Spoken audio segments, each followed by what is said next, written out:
Hello, writing an abstract of a research work could be an uphill task to a lot of young researchers. And that is why I want to quickly show you how to do this without much stress. Haven't completed your work, or you've got your work to a point where you're expected to present an abstract, it's important you know how to do it very well. Now let's start with what is abstract.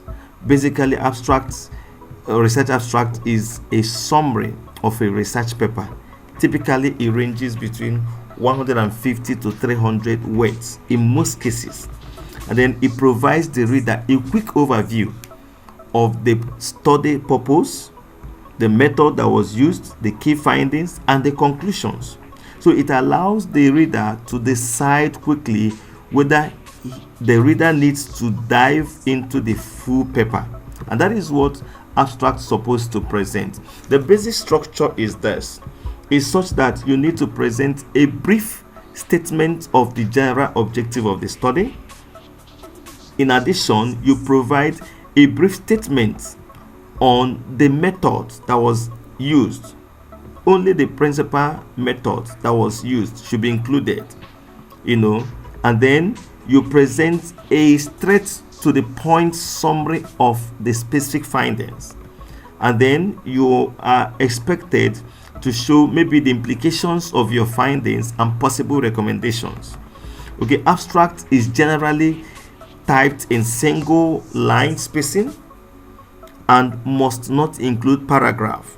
It comes as a single paragraph. In some institutions, they have their specification whether you need to put it in italics or otherwise. But wherever you are doing your program, be sure you understand the requirements from the institution. Let's now look at specific structure. Specifically, abstract is expected to have 5 sections inside this one body that looks like a paragraph. 5 sections. If any of this is missing, it becomes difficult to accept it as a good abstract. So I'll take each of them one after another, and that will be all in this discussion. The first one is the introduction or the background. Briefly introduce the research topic and its context, providing the background information to set the stage for the study, so that anybody who is looking at the study, it becomes easy to understand what the person who did this has done. Okay, so you could put a line that speaks around the topic. It may not be totally your topic. And then the next thing is to state the aim of the study.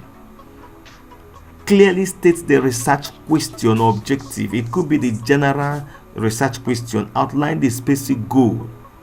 That could be the general research objective. You put it there.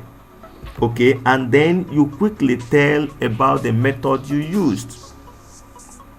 Describe the research design, the materials, the participants. Like you did a survey, you tell the number of people you surveyed, the procedures used in the study.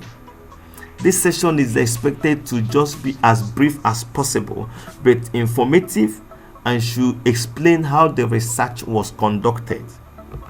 And the fourth one is a summary of your key findings, the key outcome, what's popped up from this research, what could make a newspaper headline from this research. So you highlight the most important result and may support it with any statistical significance if you did that kind of test of hypothesis. All right, and then the last session is your conclusion.